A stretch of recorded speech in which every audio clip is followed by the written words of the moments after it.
एक बार एक हीरा नाम का मछुआरा था जो एक छोटे से गांव के किनारे टूटी हुई झोपड़ी में रहता था। वह समुंदर के किनारे मछली पकड़ा करता था। हीरा मछली पकड़ने में माहिर था, लेकिन कुछ दिनों से उसके जाल में कोई भी मछली नहीं आ रही थी। एक दिन वह थक हार कर घर वापस जाता है। हीरा की पत्नी, आ गए तुम? आज भी खाली हाथ ही लौट आए। हे भगवान, यह मैं किस आदमी के पल्ले बंध गई हूँ। न जाने वह कौन सा दिन होगा जब तुम बहुत सारी मछलियां पकड़कर उन्हें बेचकर खूब सारे पैसे लाकर मुझे दोगे। मैं तंग आ चुकी हूँ इस टूटी हुई झोपड़ी में रह रहकर। आपको बता देती हूँ, अगर आप मुझे अपने साथ रखना चाहते हो तो खूब पैसे लाकर दो। हीरा, अरे तुम ही बताओ मैं क्या करूँ। दिन भर दो समुंदर के किनारे इसी इंतजार में बैठा रहता हूँ कि कब कोई मछली मेरे जाल में फंसे, लेकिन पता नहीं क्या हो रहा है मेरे साथ। किस्मत साथ ही नहीं दे रही और मैं खाली हाथ ही घर लौट आता हूँ। हीरा की पत्नी, वह सब मैं नहीं जानती हूँ। जब देखो तब यही कहते रहते हो। मैं क्या करूँ? जाओ और मछली पकड़ कर लाओ। अपनी पत्नी की यह बातें सुनकर हीरा बहुत दुखी हो जाता है और अपनी छड़ी के साथ समुंदर के किनारे जाता है। मछलियाँ पकड़ने के लिए वह बस अपनी नाव में बैठ जाता है, लेकिन तभी उसकी नाव समंदर में नीचे जाने लगती है और उसके जाल में एक बड़ी और सुनहरी मछली फंस जाती है। हीरा, मेरा जाल एकदम से इतना भारी कैसे हो गया? जैसे ही हीरा समंदर से अपने जाल को ऊपर की ओर खींचता है, उसे एक बहुत बड़ी, सुंदर और सुनहरी मछली अपने जाल में फंसी हुई दिखाई देती है। तभी सुनहरी मछली बोलती है, मछली, अरे छोड़ दो मुझे, जाने दो हीरा, पानी से बाहर आकर मैं मर जाऊंगी। जाने दो मुझे, मैं एक जादुई मछली हूँ। तुम जो भी मांगोगे वह तुम्हें मिल जाएगा, लेकिन मुझे जाने दो। हीरा, हीरा, क्या सच में तुम एक जादुई मछली हो? मछली, हाँ हीरा, मैं बहुत दिनों बाद अपने महल से इस समुंदर में बाहर आई थी, लेकिन तुम्हारे जाल में फंस गई। तुम मुझे छोड़ दो। हीरा, मुझे माफ कर दो सुनहरी मछली, मुझे नहीं पता था कि तुम एक जादुई मछली हो। मैं तुम्हारा क्या करूँगा? तुम कोई साधारण मछली नहीं हो, इसीलिए तुम जा सकती हो। इसके बाद हीरा सुनहरी मछली को अपने जाल से निकाल देता है। मछली, तुम्हारा बहुत बहुत धन्यवाद हीरा, तुम एक बहुत अच्छे इंसान हो। तुमने मेरे प्राण बचाए हैं। तुम्हें जब भी मेरी जरूरत हो इस समुंदर में आकर तेज आवाज लगा देना, मैं तुम्हारी मदद करने के लिए आ जाऊंगी। इसके बाद वह सुनहरी मछली समंदर में चली गई। तभी सुनहरी मछली और हीरा की सारी बातें पेड़ के पीछे छुपा एक आदमी सुन रहा था। वह तभी हीरा के घर जाता है। आदमी, अरे कमला भाभी, आज तो पता है गजब ही हो गया। कमला, अरे क्या हो गया भोला भैया, जरा बताओगे भी, आज फिर कोई बात हुई क्या?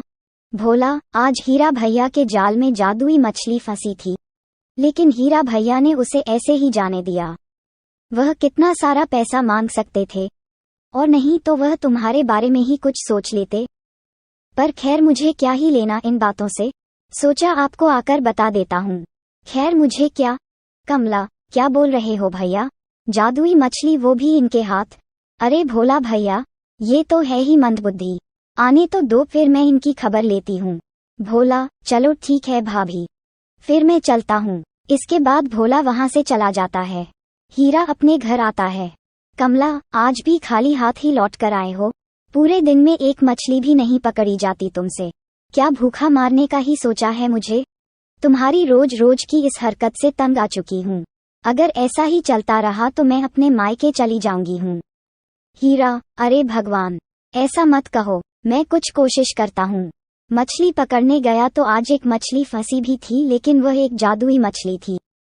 उसका मैं क्या करता, इसलिए मैंने उसे जाने दिया। कमला, अरे मूर्ख इंसान, ये तुमने क्या किया? हाथ आया इतना अच्छा अवसर गवा दिया। हे भगवान, ये पता है तुमने आज क्या किया? वह एक जादुई मछली थी। उसकी आजादी के बदले तुम उससे जो कुछ भी मांगते, वह तुम्हें देख सकती थी। मैं कहती हूँ अभी जाओ समुंदर के किनारे और उस जादुई मछली से झोपड़ी मांगो अपने लिए। जाओ। हीरा समंदर के किनारे जाता है और वहाँ तेज तेज चिल्लाने लगता है। हीरा, हे सुनहरी मछली, विस्मयादिबोधक चिन्ह, तुम जहाँ भी हो मेरे सामने आओ। तुम्हारी जान बचाने के बदले मेरी पत्नी की कुछ इच्छा है। मेरे सामने आओ सुनहरी मछली। तभी सुनहरी मछली हीरा के सामने उपस्थित हो जाती है। सुनहरी मछली, हीरा, क्या इच्छा है तुम्हारी पत्नी की? तुम जो भी मांगोगे वह मिल जाएगा, लेकिन मैं तुम्हारी केवल 3 इच्छा पूरी कर सकती। तुम्हारी तीसरी इच्छा तुम्हारा वर्तमान होगा, ध्यान रखना। हीरा, हे सुनहरी मछली, मेरे पास रहने के लिए केवल टूटी फूटी झोपड़ी है जिसमें मेरी पत्नी से अब रहा नहीं जाता। मेरी पत्नी चाहती है कि तुम हमें एक झोपड़ी दे दो जिसमें हम आराम से रह सके। सुनहरी मछली, ठीक है हीरा, तुम्हारी पत्नी की इच्छा पूरी हुई। इसके बाद हीरा अपने घर जाता है और अपनी पत्नी को एक बड़ी और सुंदर झोपड़ी में देखता है। कमला, देखो देखो, मैंने कहा था ना, वह जादुई मछली हमें बहुत कुछ दे सकती है। देखा ना कितनी सुंदर और बड़ी झोपड़ी है हमारी। उस टूटी हुई झोपड़ी से तो लाख गुना सुंदर है। यहाँ पर उपस्थित हर एक चीज कितनी प्यारी और सुंदर है। हीरा, ठीक है, तुम्हारी इच्छा पूरी हुई, लेकिन उस जादुई सुनहरी मछली के अनुसार तुम्हारी केवल 3 इच्छा ही पूरी हो सकती हैं। तुम्हारी तीसरी इच्छा तुम्हारा वर्तमान होगी। कमला, हाँ ठीक है, मैं ध्यान रखूंगी। कुछ ही दिनों बाद, कमला सुनो, मुझे ये झोपड़ी बहुत ही छोटी लगती है। तुम उस सुनहरी मछली के पास जाओ और एक बड़ा सा महल मांगो जिसमें काफी नौकर चाकर हों मेरी मदद करने के लिए। अब मुझसे ज्यादा काम नहीं किया जाता। हीरा, लेकिन ये झोपड़ी तो बहुत अच्छी है, तुम बड़े महल का क्या करोगी? कमला, अरे, तो मैं ये सब तुमसे थोड़े ही ना मांग रही हूँ, उस ज्यादा मछली के पास जाकर मांगने के लिए ही तो बोल रही हूँ। तुमसे मेरी इतनी भी खुशी नहीं देखी जाती क्या? हीरा, ऐसी बात नहीं है, मुझे ये सब ठीक नहीं लग रहा है इसलिए। कमला, अरे, कुछ नहीं है ऐसा, तुम ज्यादा मत सोचो इस बारे में, तुम केवल सुनहरी मछली के पास जाओ। हीरा, ठीक है, जाता हूँ। हीरा समुंदर के किनारे पहुंचकर जोर जोर से चिल्लाने लगता है। हीरा, सुनहरी मछली, जहाँ कहीं भी हो सामने आओ, मैंने तुम्हारी जान बचाई थी, मेरी पत्नी की कुछ इच्छाएं हैं, सामने आओ। तभी जादुई मछली सामने से तैरती हुई बाहर आती है। सुनहरी मछली, बोलो हीरा, क्या इच्छा है तुम्हारी पत्नी की? हीरा, सुनहरी मछली, मेरी पत्नी को एक बड़ा सा महल चाहिए जिसमें सारी सुविधाएं हो और जिसमें आगे पीछे नौकरों की भरमार हो। सुनहरी मछली, जाओ, तुम्हारी पत्नी की यह इच्छा भी पूरी हुई। हीरा अपने घर वापस लौटने लगता है। घर पहुंचकर वह देखता है कि उसकी पत्नी एक आलीशान महल में बैठी हुई थी। उसके चारों तरफ नौकर ही नौकर है जो उसकी सेवा में लगे हुए हैं। कमला, देखो यह महल कितना बड़ा है, और इसमें नौकरों की भी भरमार है और बहुत सारे कमरे भी है। इस महल में तो जरूरत की हर एक चीज मौजूद है। ऐसा लग रहा है कि मैं कोई सपना देख रही हूँ। वाकई में वह मछली काफी शक्तिशाली है। हीरा, हाँ सच में, यह महल काफी बड़ा और शानदार है। इस महल में अब तुम्हें कोई परेशानी नहीं होगी। तुम्हारी यह इच्छा भी पूरी हुई, अब हम खुशी से रहेंगे। कुछ दिनों बाद, कमला सुनो, इस महल में हमारा रहना तो बेकार है। महल में तो राजा रहते हैं और इस गांव के तो सभी लोग उस राजा की ही बात मानते हैं। तुम दोबारा से उस जादुई मछली के पास जाओ और उसे कहो कि वह मुझे राजा बना दे।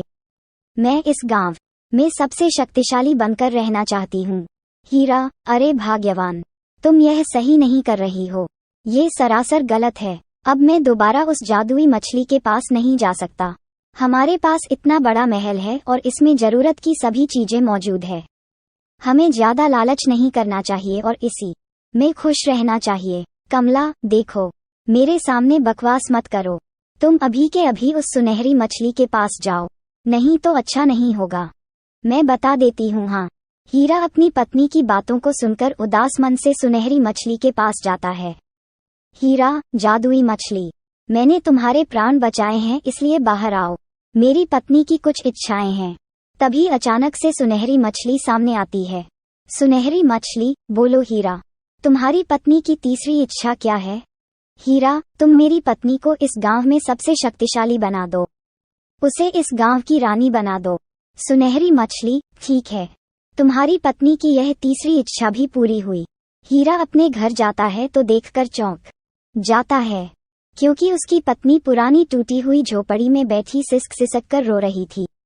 कमला, अरे यह क्या हो गया? हमारा महल तो पहले वाली टूटी हुई झोपड़ी में बदल गया। हमारे पास इतना धन और ढेर सारे नौकर चाकर थे, सब कुछ अचानक से गायब हो गया और हम फिर से पहले की तरह गरीब हो गए। उस जादुई मछली ने तो हमसे हमारा सब कुछ छीन लिया। हीरा, चुप करो कमला। ये सब तुम्हारी लालच की वजह से हुआ है। तुम्हें केवल सुनहरी मछली से 2 ही इच्छाएं मांगनी थी। तुम्हारी केवल 2 ही इच्छाएं पूरी की जा सकती थी। तीसरी इच्छा तुम्हारा वर्तमान थी। तुमने 2 इच्छाओं में सुनहरी मछली से जो कुछ भी मांगा, तीसरी इच्छा ने और तुम्हारे लालच ने हमसे हमारा सब कुछ छीन लिया और हम फिर से टूटी हुई झोपड़ी में आ गए। कमला, अरे यह क्या कर दिया मैंने? अपने लालच की वजह से सब कुछ खो दिया मैंने। कमला अपने इस लालच पर बहुत शर्मिंदा होती है और उसे अब अच्छी तरह समझ आ जाता है कि ज्यादा लालच करना कभी कभी हमारे लिए उल्टा साबित हो जाता है। बादल अरबी नस्ल का एक शानदार घोड़ा था। वह अभी 1 साल का ही था और रोज अपने पिता राजा के साथ ट्रैक पर जाता था। राजा घोड़ों की बाधा दौड़ का चैंपियन था और कई सालों से वह अपने मालिक को सर्वश्रेष्ठ घुड़सवार का खिताब दिला रहा था। एक दिन जब राजा ने बादल को ट्रैक के किनारे उदास खड़े देखा तो बोला, क्या हुआ बेटा, तुम इस तरह उदास क्यों खड़े हो? कुछ नहीं पिताजी, आज मैंने आपकी तरह उस पहली बाधा को कूदने का प्रयास किया लेकिन मैं मुंह के बल गिर पड़ा। मैं कभी आपकी तरह काबिल नहीं बन पाऊंगा। राजा बादल की बात समझ गया। अगले दिन सुबह सुबह वह बादल को लेकर ट्रैक पर आया और एक लकड़ी के लठ की तरफ इशारा करते हुए बोला, चलो बादल, जरा उसे लठ के ऊपर से कूद कर तो दिखाओ। बादला हंसते हुए बोला, क्या पिताजी, वो तो जमीन पे पड़ा है, उसे कूदने में क्या रखा है? मैं तो उन बाधाओं को कूदना चाहता हूँ जिन्हें आप कूदते हैं। मैं जैसा कहता हूँ करो। राजा ने लगभग डपटते हुए कहा। अगले ही क्षण बादल लकड़ी के लठ की और दौड़ा और उसे कूद कर पार कर गया। शाबाश, ऐसे ही बार बार कूद कर दिखाओ। राजा उसका उत्साह बढ़ाता रहा। अगले दिन बादल उत्साहित था कि शायद आज उसे बड़ी बाधाओं को कूदने का मौका मिले, पर राजा ने फिर उसी लठ को कूदने का निर्देश दिया। करीब 1 हफ्ते ऐसे ही चलता रहा। फिर उसके बाद राजा ने बादल से थोड़े और बड़े लठ कूदने की प्रैक्टिस कराई। इस तरह हर हफ्ते थोड़ा थोड़ा करके बादल के कूदने की क्षमता बढ़ती गई और एक दिन वो भी आ गया जब राजा उसे ट्रैक पर ले गया। महीनों बाद आज एक बार फिर बादल उसी बाधा के सामने खड़ा था जिस पर पिछली बार वह मुंह के बल गिर पड़ा था। बादल ने दौड़ना शुरू किया। उसके टापों की आवाज साफ सुनी जा सकती थी। 1, 2, 3 जंप, और बादल बाधा के उस पार था। आज बादल की खुशी का ठिकाना न था। आज उसे अंदर से विश्वास हो गया कि एक दिन वो भी अपने पिता की तरह चैंपियन घोड़ा बन सकता है, और इस विश्वास के बलबूते आगे चलकर बादल भी एक चैंपियन घोड़ा बना।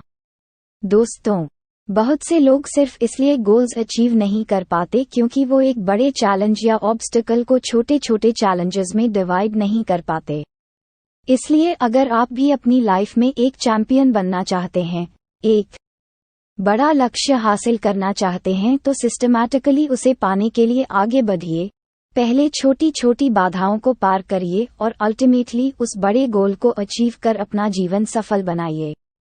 Moral of the story is, जल्दी हार मत मानिए, बल्कि छोटे से शुरू करिए और प्रयास जारी रखिए। इस तरह आप उस लक्ष्य को भी प्राप्त कर पाएंगे जो आज असंभव लगता है। ये कहानी हमारे चैनल पर अंग्रेजी में भी अपलोड की गई है। अंग्रेजी में सुनने के लिए कृपया चैनल पर जाएं। और हाँ, चैनल को सब्सक्राइब भी कर देना डियर दोस्तों। अगर आपको हमारी कहानी अच्छी लगती है तो चैनल को लाइक कीजिए और सब्सक्राइब कीजिए। Thank you.